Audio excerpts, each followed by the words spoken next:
بسم اللہ الرحمن الرحیم الحمدللہ رب العالمین والصلاة والسلام علی سیدنا و مولانا محمد سید الانبیاء والمرسلین وعلی آلہ واصحابہ اجمعین اما بعد۔ سورہ یوسف ہم پڑھ رہے ہیں اور آج جو رکوع پڑھیں گے وہ آیت نمبر 43 سے آیت نمبر 49 تک ہے۔ یوسف علیہ السلام کا واقعہ اس سورہ میں تفصیل کے ساتھ بیان کیا جا رہا ہے۔ عزیز مصر کی بیوی کا واقعہ اس سے پہلے ہوا، اس کے بعد پھر یوسف علیہ السلام کو قید خانے میں ڈال دیا گیا، وہ واقعہ ہوا۔ قید خانے میں یوسف علیہ السلام کے ساتھ دو اور قیدی تھے جنہوں نے کچھ خواب دیکھا تھا۔ یوسف علیہ السلام نے ان کے خواب کی تعبیریں بیان کی۔ اس میں سے ایک قیدی کو تعبیر کے مطابق سزا دے دی گئی، قتل کر دیا گیا، اور ایک قیدی کو رہا کر دیا گیا۔ تو جس قیدی کو رہا کیا جانا تھا اس سے یوسف علیہ السلام نے کہا تھا کہ جب تم رہا ہو جاؤ گے تو جا کر لوگوں کو میرے بارے میں بتانا، تمہارے جو بادشاہ ہیں ان کے سامنے میرا ذکر کرنا کہ میں یہ تعبیر دینے والا ہوں، تاکہ پھر میری رہائی کی کچھ صورت بنے۔ لیکن وہ شخص جو رہا ہو گیا تھا وہ رہا ہو کر چلا گیا اپنے بادشاہ کے پاس اور بھول گیا یوسف علیہ السلام کے بارے میں۔ مفسرین نے لکھا ہے کہ اللہ تعالیٰ نے اس کو یوسف علیہ السلام کے بارے میں بھلا دیا، اور بھلایا اس لیے کہ اللہ تعالیٰ نہیں چاہتا ہے کہ اس کے نیک بندے، اس کے محبوب بندے کسی بندوں سے کسی طرح کی بھی امید رکھیں،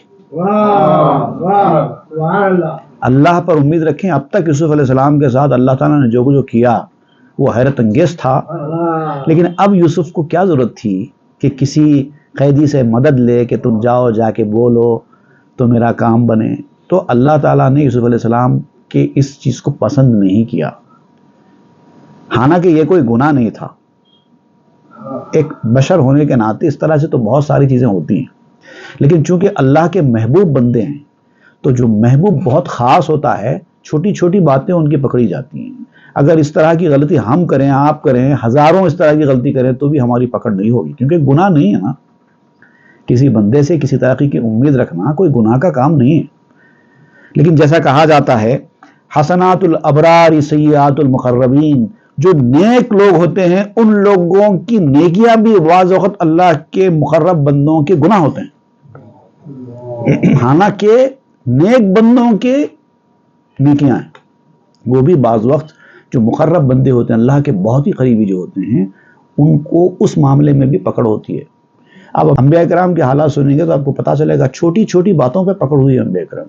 ہاں تم نے ایسا کیوں کہا، ہاں تم نے ایسا کیوں کیا، جبکہ اللہ تعالیٰ دوسرے بندوں کو پکڑنا تو سزا دینا تو دور کی بات ہے، ایسی چیزوں میں توجہ بھی نہیں کرتا۔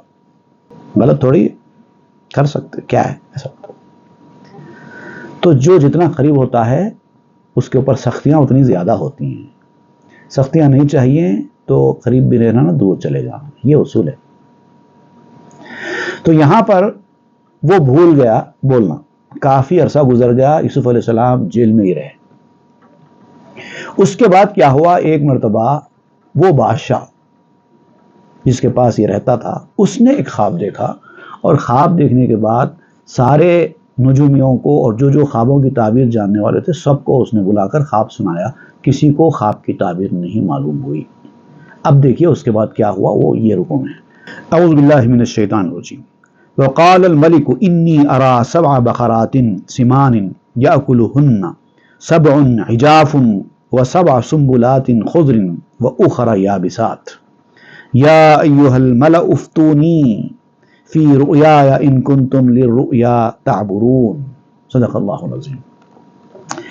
کچھ عرصے کے بعد، ایک مدت گزر جانے کے بعد، ایک دن وہ بادشاہ نے اپنی رعایا سے کہا کہ میں نے خواب دیکھا ہے، اور خواب میں دیکھتا ہوں کہ 7 گائیں ہیں اور موٹی تازی گائیں ہیں، اور ان موٹی تازی گایوں کو 7 دبلی گائیں کھا رہی ہیں۔ 7 موٹی تازی گائیں پڑی ہیں، اور ان موٹی تازی گایوں کو 7 گائیں ہیں جو بہت دبلی پتلی نحیف و لاغر قسم کی ہے، وہ ان گایوں کو کھا رہی ہیں۔ اور پھر 7 خوشے ہیں ہرے ہرے، اور دوسرے 7 خوشے ہیں جو سوکھے ہوئے ہیں۔ یہ خواب اس نے دیکھا، تو اس نے اپنے درباریوں کو بلا کر کہا کہ مجھے میرے خواب کی تعبیر بتاؤ، اگر تم خواب کی تعبیر بتانے میں ماہر ہو تو یہ خواب کی تعبیر جو مجھے اندر سے پریشان کر رہا ہے خواب، اس کی تعبیر بتاؤ۔ تو اب بادشاہ کے دربار میں بہت سارے ایسے لوگ تھے جو خوابوں کی تعبیروں میں ماہر تھے، ان کے سامنے سنایا۔ قالوا اضغاث احلام، تو تعبیر جاننے والوں سب لوگوں نے بادشاہ سے کہا کہ یہ کوئی تعبیر والا خواب نہیں ہے، بیکار کے خیالات بھی بعض وقت انسان کو پڑ جاتے ہیں، ہر خواب تعبیر والا نہیں ہوتا، کچھ اضغاث و احلام بھی ہوتے ہیں، پریشان خیالات سے پڑ جانے والے خواب۔ کبھی انسان کچھ سوچتا ہے وہی خواب میں دیکھ لیتا ہے، کبھی اس کی پریشان خیالی کچھ خواب میں دکھا دیتی ہے، کبھی کوئی خوف ہوتا ہے جس کی وجہ سے وہ خواب دیکھ لیتا ہے، تو ایسی چیزوں کی تعبیر نہیں ہوتی۔ تو یہ تو پریشان خیالیاں ہیں، پتلی گائیں موٹی گایوں کو کھا رہی ہیں، ساتھ ہرے خوشے ہیں، ساتھ خشک خوشے ہیں، یہ سب کوئی مطلب نہیں ہے اس کا، انہوں نے کہہ دیا۔ وما نحن بتأویل الاحلام بعالمین، ہم اس طرح کے خوابوں کا علم نہیں جانتے، صاف صاف ان لوگوں نے کہہ دیا۔ وقال الذی نجا منہما وادکر بعد امۃ انا انبئکم بتأویلہ فارسلون، اب ان درباریوں میں سے ایک شخص تھا جو یہ یوسف علیہ السلام کے ساتھ قید میں تھا، جس کو یوسف علیہ السلام نے کہا تھا کہ جا کر میرے بارے میں بولنا، اس کو فوری یوسف علیہ السلام یاد آئے اس وقت، اس نے فوری آگے بڑھ کر کہا اس خواب کی تعبیر میں بتاؤں گا، لیکن شرط یہ ہے کہ مجھے ایک قید خانہ لے کے چلنا ہوگا۔ یوسف علیہ السلام کی یاد آ گئی اس کو، تو اس نے کہا کہ مجھے اس قید خانے میں لے کے چلو، ایک قیدی ہے، میں اس سے ملتا ہوں اور وہ خواب کی تعبیر بتائے گا، میں کر سکتا ہوں اس مسئلے کا حل۔ یوسف ایھا الصدیق افتنا فی 7 بقرات سمان یاکلہن 7 عجاف و7 سنبلات خضر واخر یابسات لعلی ارجع الی الناس لعلہم یعلمون۔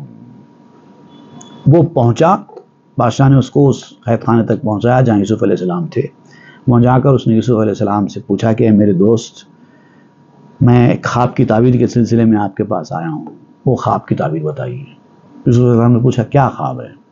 اب دیکھیے یوسف علیہ السلام نے اس وقت یہ بھی نہیں پوچھا کہ میں نے تم کو جب ہی کہا تھا، اتنے سال کے بعد آ رہے ہو، نہیں پوچھا، فوری پوچھا ہاں بتاؤ کیا خواب ہے؟ تو انہوں نے خواب سنایا کہ 7 موٹی گائیں، تازہ گائیں جو 7 کمزور اور لاغر قسم کی گایوں کو کھا رہی ہیں، اور 7 خوشے ہیں جو ہرے بھرے ہیں، اور 7 خوشے ہیں جو خشک ہو گئے ہیں، سوکھ گئے ہیں، آپ اس کی تعبیر بتائیے، میں آپ کی تعبیر لے کر اپنے بادشاہ کی طرف جاؤں گا، تاکہ یہ خواب سننے کے بعد لوگوں کو آپ کے بارے میں پتہ چلے، لوگ جان جائیں کہ ایک بہت بڑا خوابوں کی تعبیر رکھنے والا شخص موجود ہے، یہ موقع اچھا ہے۔ اب ایسے وقت تو یوسف علیہ السلام نے یہ بھی نہیں کہا کہ پہلے مجھے رہا کرو بعد میں تعبیر سناتا ہوں، یہ بھی نہیں کہا، بلکہ سیدھا خواب کی تعبیر سنا دی۔ قال تزرعون 7 سنین دأبا فما حصدتم فذروه في سنبله الا قليلا مما تأكلون، تو آپ نے خواب کی تعبیر دیتے ہوئے فرمایا کہ تم لوگ حسب دستور، جیسا کہ تمہارا طریقہ کار ہے ویسے ہی تم 7 سال تک کھیتی کرو گے، کاشت کرو گے اچھی کھیتوں میں اپنے، اور اچھی کاشت ہوگی 7 سال تک، پھل لگیں گے، پھول لگیں گے، اناج لگے گا، ڈھیر ساری کھیتیاں ہری بھری رہیں گی 7 سال تک۔ لیکن یاد رکھو 7 سالوں تک جو کھیتی تم کرو گے، جو کچھ پھل اور اناج تم کماؤ گے، اس کو اٹھا کر حفاظت سے رکھنا، ضرورت کی حد تک جتنا خرچہ کرنا ہے کرو، لیکن پورا خرچ مت کرو، اس کی حفاظت کا انتظام کرو، تھوڑا سا نکال کے بچا کے رکھو، جتنا تم کھا سکتے ہو اتنا کھا لو۔ فَذَرُوهُ فِي سُنبُلِهِ إِلَّا قَلِيلًا مِمَّا تَأْكُلُونَ، جو کچھ تم کھاتے ہو جتنا ضروری ہے اتنا استعمال کر لو اور باقی کا بچا کے رکھو۔ ثُمَّ يَأْتِي مِن بَعْدِ ذَلِكَ 7 شِدَادٌ يَأْكُلْنَ مَا قَدَّمْتُمْ لَهُنَّ إِلَّا قَلِيلًا مِمَّا تُحْسِنُونَ، اس کے بعد پھر 7 سال آئیں گے جہاں پر خشک سالی آئے گی، ڈراٹ سچویشن آئے گا، اناج کو لوگ تڑپ جائیں گے، 7 سال تک بارش نہیں ہوگی، اس وقت تمہارا یہ اٹھا کے جو تم نے اناج رکھا ہے اس وقت کام میں آئے گا، تمہارا ذخیرہ اس وقت کام میں آئے گا، مگر اس کے لیے ہے کہ تم اس کو محفوظ کر کے رکھو۔ ثم یاتی من بعد ذلک عام فیہ یغاث الناس وفیہ یعصرون، پھر اس کے بعد ایک عرصے کے بعد 1 سال پھر زبردست بارش ہوگی، پھر لوگوں کے لیے اس سال پھلوں کا رس نکلے گا۔ تو اس طرح سے جو آنے والے 14 سالوں کے جو ملک کے احوال تھے اس خواب میں بیان کر دیے گئے ہیں۔ 7 دبلی پتلی گائیں 7 موٹی گایوں کو کھا رہی ہیں۔ موٹی گایوں سے مراد 7 سال کے ہرے بھرے دن، جب اناج اگے گا ہر چیز موٹی تازی ہو جائے گی۔ 7 خشک گائیں کا مطلب یہ ہے کہ خشک سالی کے 7 سال، تو اس وقت جو ہرے بھرے دن ہیں ان دنوں کا بچا ہوا اناج اس وقت کام میں آئے گا۔ یہ خواب یوسف علیہ السلام نے تعبیر کی شکل میں اس کو سنایا، اور وہ شخص فوری یہ تعبیر سن کر گیا بادشاہ کے پاس، جا کے بادشاہ کو یہ خواب کی تعبیر سنا دی۔